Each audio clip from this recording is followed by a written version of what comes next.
Okay. Sorry.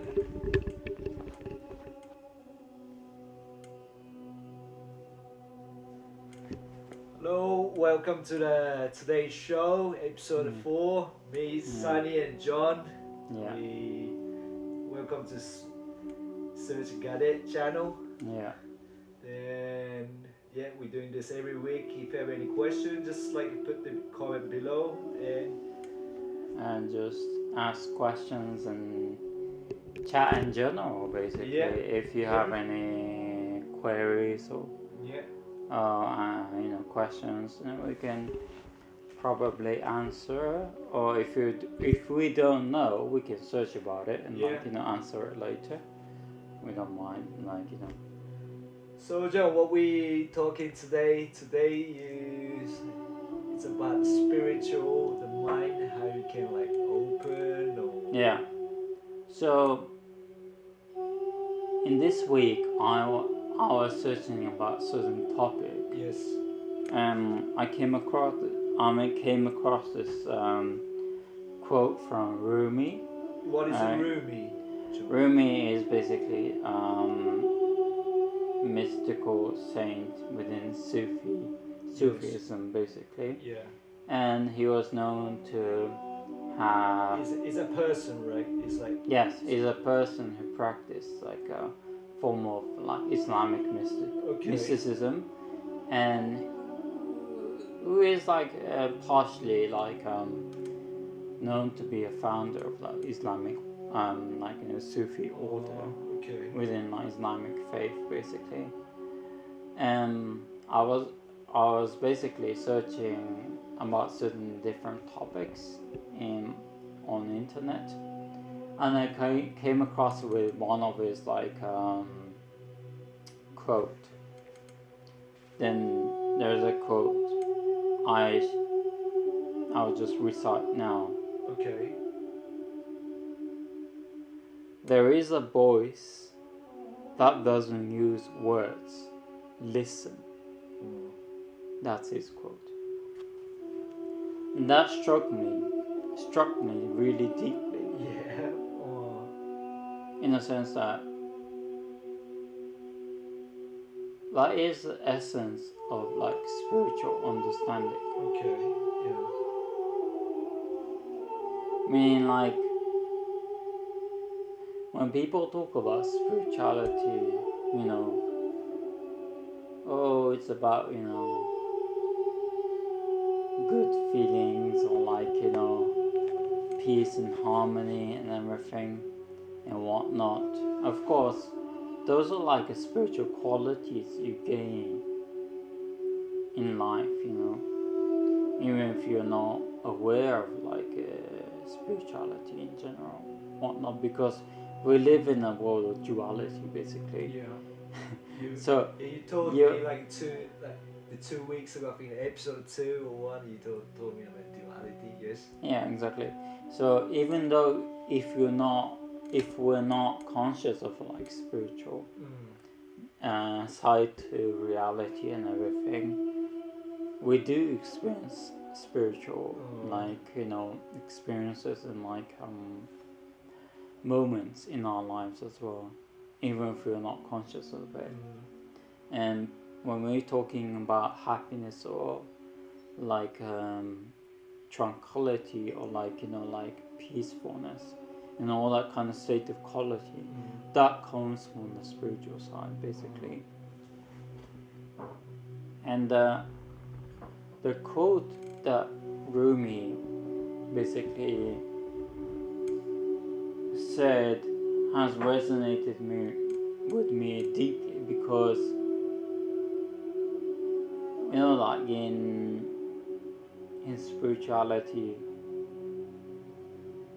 our mind, like in general, people tend to rationalize a lot of things, like in general, about certain incidents or like what happened at work or in general personal lives or like private lives and whatnot, to get it.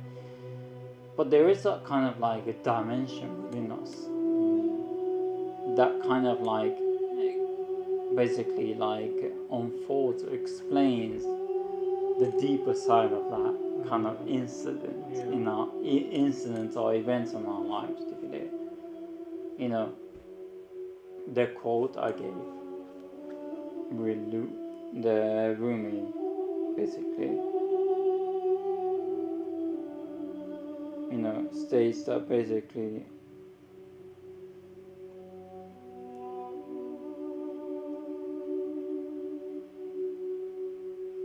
there is, so like I said before, he says there is a voice that doesn't use words. Listen, right? How more profound can you get with that than that? Do you get it? Basically, it's telling us to listen to the words that you feel, basically, like within natures, us. Is that mean like Exactly. Basically everything? I think the closest word we can use for this is like intuition. Intuition doesn't necessarily have words for it, but it's what we feel and what we know, that when something is wrong or something is right, you get it? Yeah. We feel it within us. That is what Rumi is kind of like trying to point at when he quotes that kind of, when he quotes this word sentence, basically. And I feel, so what I want to basically say is like it's working. 大丈夫。ただちょっとこの画面が遅くなっただけ。 So what I want to basically say is like with spirituality, people tend to think it's a complex thing in general, but it isn't. It is as mundane as we live our daily lives, in one sense, to get it, because we live in a world of duality, as we say, and it's just like we're very aware of this like physical side of our duality, right? The material, the three-dimensional side of things, but we don't pay much attention to the, you know, other side of the reality or experience we have within, the experience of, you know, being conscious and like, you know, feeling the love, feeling the emotion of love, the reality of like, you know, feeling the peacefulness and all this kind of like pleasant quality actually comes from the other side, basically. And the other side, does that mean a different dimension or like? Or you could say that, you know, we know that in even scientific term, like we live in like, you know, first, second, third dimension, and all this like, you know, quality of like, you know, intuition, love, peace, and all this like, you know, psychic faculties basically comes from different kind of like opposite dimension, basically, you know, 4th, 5th, or 6th, or 7th dimension, and we live in this world of like dual opposites, basically, and I wanted to say that, you know, to incorporate the kind of like the idea of like spirituality in our daily lives. Let's not complicate things, because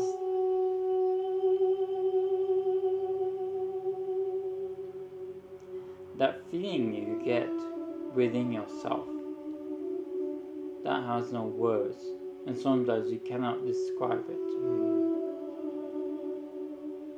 is usually like a guiding force within you, to seek and establish certain like order winning in life, basically. So we have the rational and intellect within our minds, right? Basically, that basically rationalizes our thoughts and like feelings within ourselves as well. If you're talking about bicameral kind of like understanding, and like I don't like using this term or terminology or like reference, but basically we have this like right and like left brain kind of like analogy kind of thing.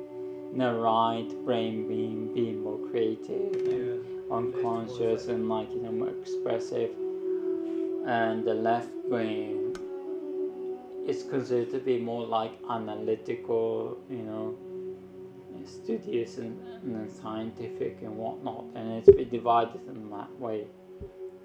And it's probably true and whatnot, but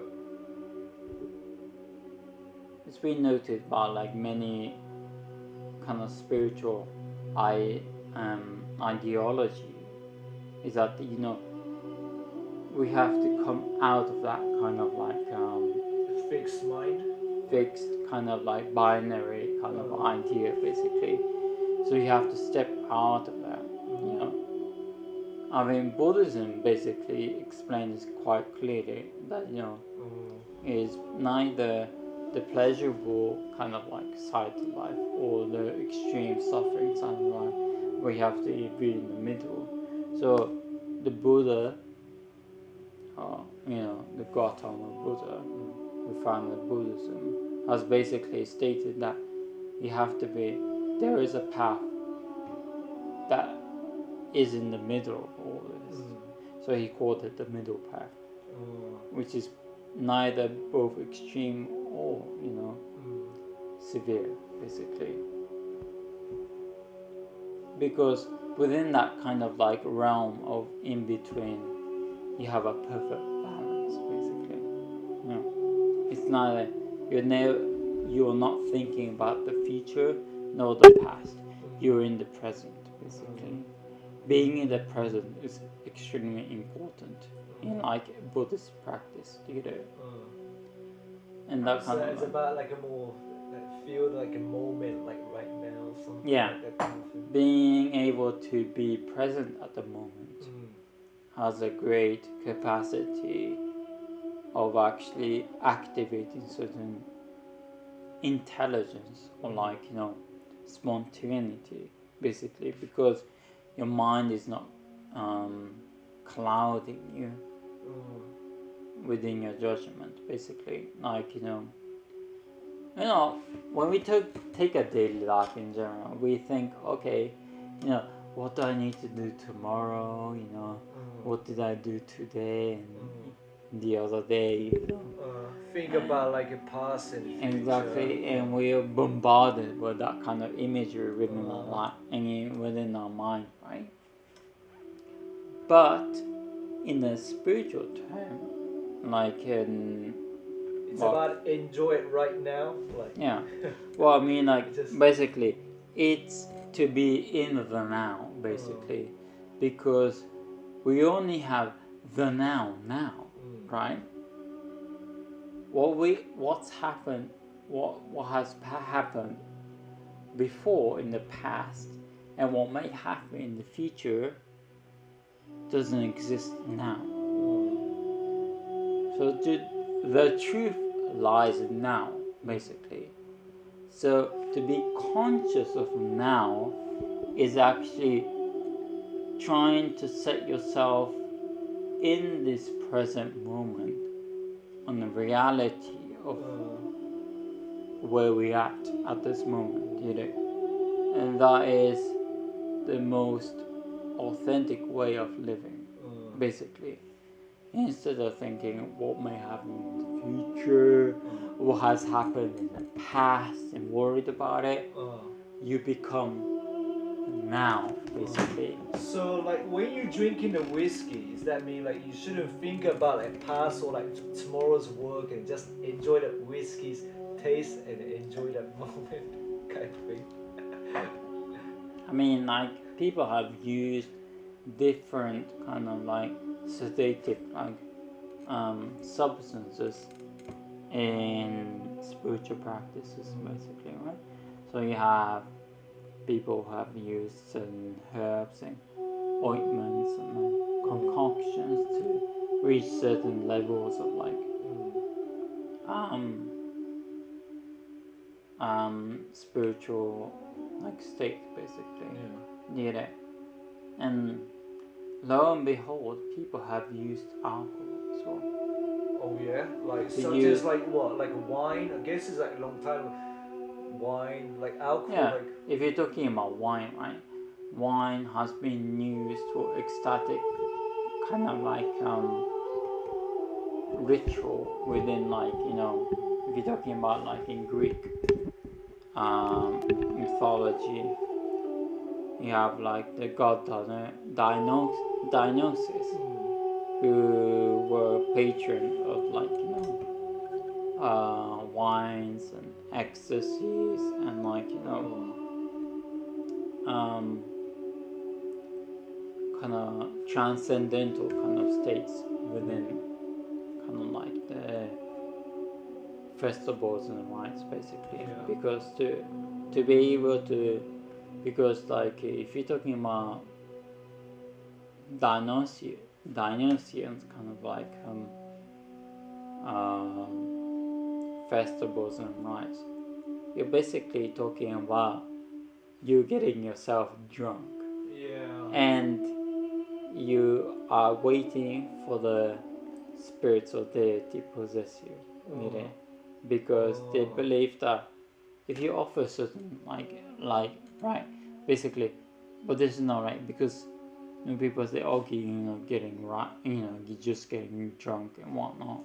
And actually, like when people get drunk, that's because they got possessed by like.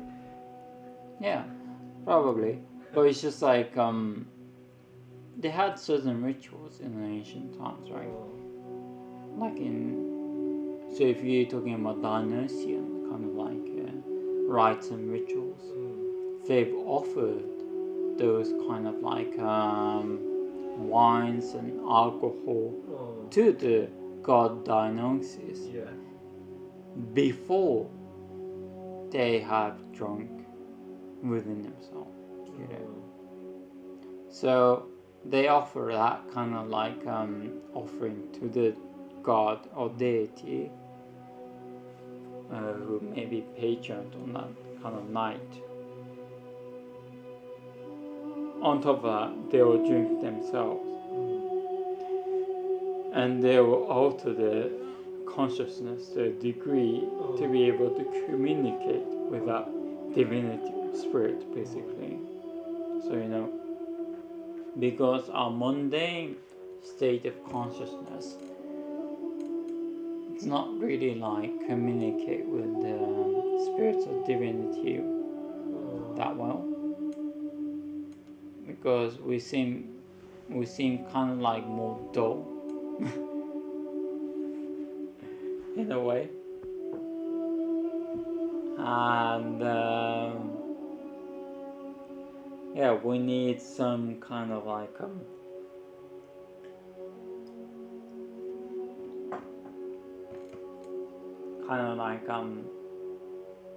basically like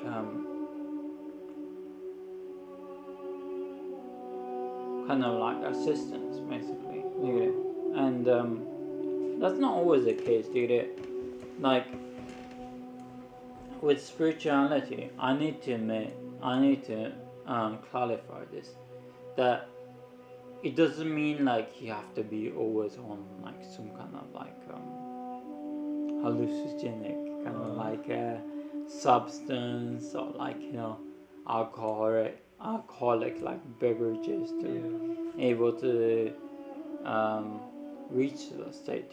Like there are techniques in which you can reach the state without having to be consumed with those substances, you know. Like such as meditation kind of. Meditation, yogic rituals, and like offerings you give to like deities and whatnot, and they give you that power and everything. But like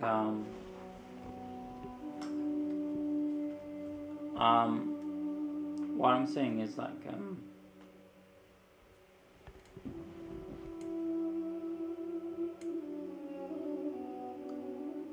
I think people in general can make a good use of things in general, that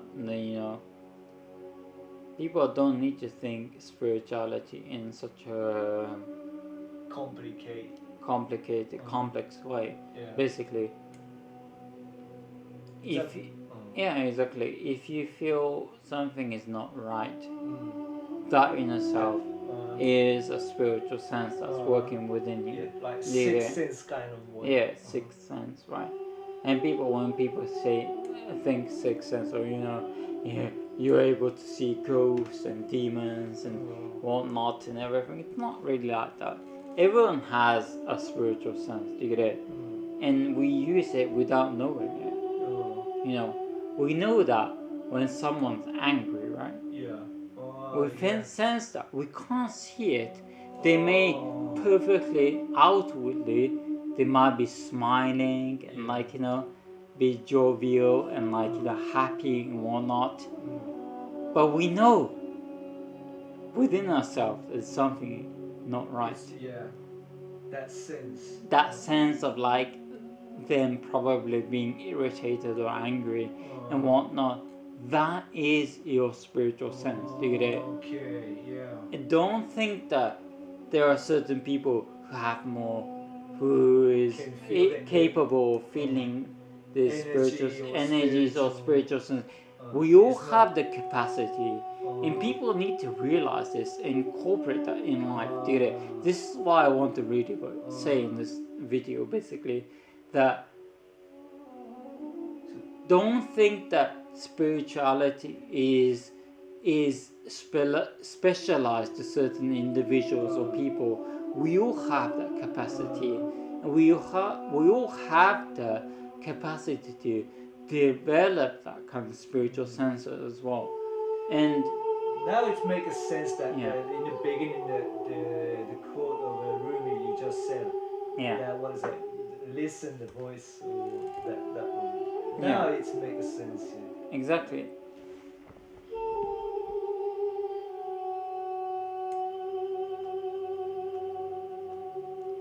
So with Rumi,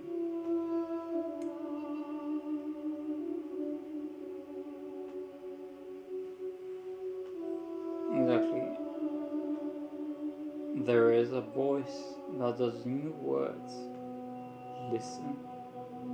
He is basically talking about intuition. Sorry.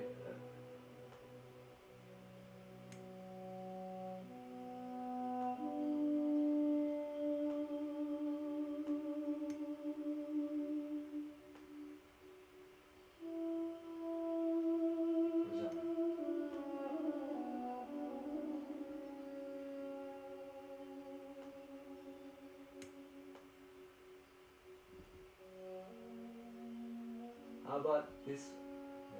Well, where is it goes?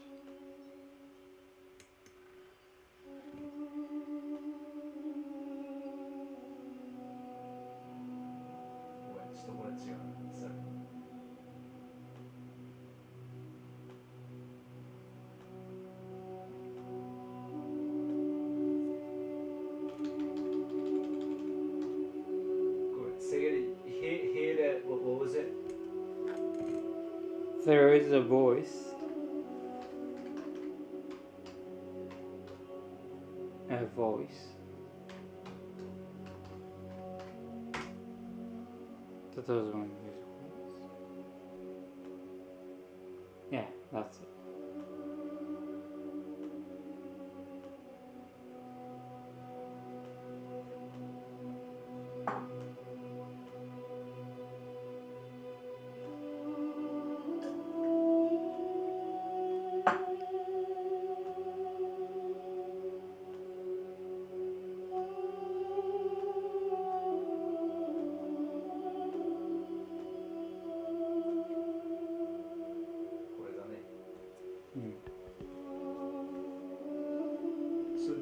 this like Rumi is saying that it's like it's not, as you said, like spiritual like things. Like I think it's this makes like really simple. There is a voice that doesn't use the words. Listen. Eh? Listen. Listen. That is the word. Yeah, Basically, listen. that is the combination. So, intuition doesn't really have words, right? Because it's based on that kind of like a feeling within ourselves. Yeah. So what does that tell you about ourselves? We're not Don't think too much. Yeah, exactly. I mean, we do things that is quite irrational, as well. So in modern times, people say,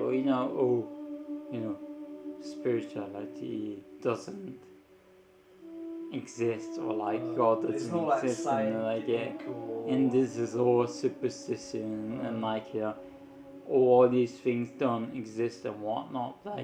Just people are like basically denying the reality, basically, because how do you measure anger? How do you measure love? How do you measure peace? Can you put them in a microscope? This is what I always say to you, like you can't put them under the scientific term, right? They may say, because of like wavelength and certain energetic force colliding within, certain, mechanical forces within our body that's, causing all this, and whatnot there, but it's not like, please, if there is sun, there is moon. If there is darkness, there is light. If there's male, there's female. Right? If there is land, there is sea. If there's a male and there's a female. Yeah. I mean, we live in this world of duality. If there is physical, there must be spiritual. Why can't people go to a logical conclusion? You get it? I don't understand this. This is what atheists fail, basically. They admit all the other dualities, but they don't admit this physical duality. You get it?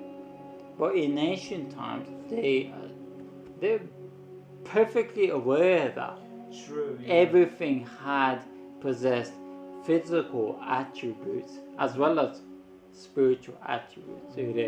And they have basically lived their life according to that kind of ideology or principle, basically. So of course, people living in ancient times needed to cultivate and hunt and secure certain livestock to survive and everything. But they were acutely aware that those other realms, forests or mountains or rivers, have possessed spirits. They were not the only ones who basically possessed certain spirits, basically. So they would go there to offer certain sacrifices to appease those spirits, basically. And I think those people are very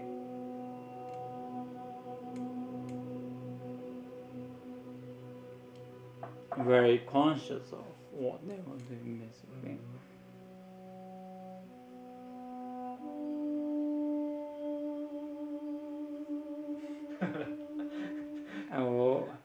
what's being depicted. I don't know.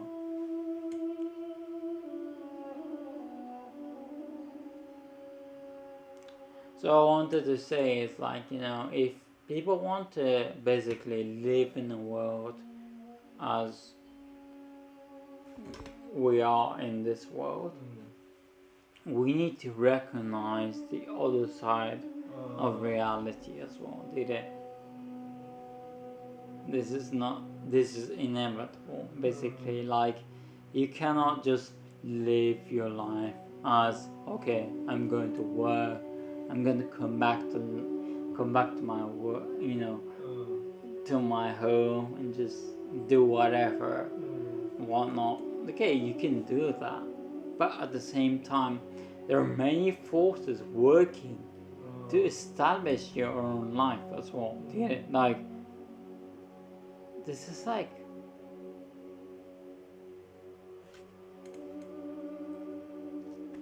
I don't know, this is like so, like blinding yourself, you want to say? Like, yeah, it's okay, like, you know, because we're in the physical world, we may not see everything, right? We may not feel everything, but at the same time, think about it, like,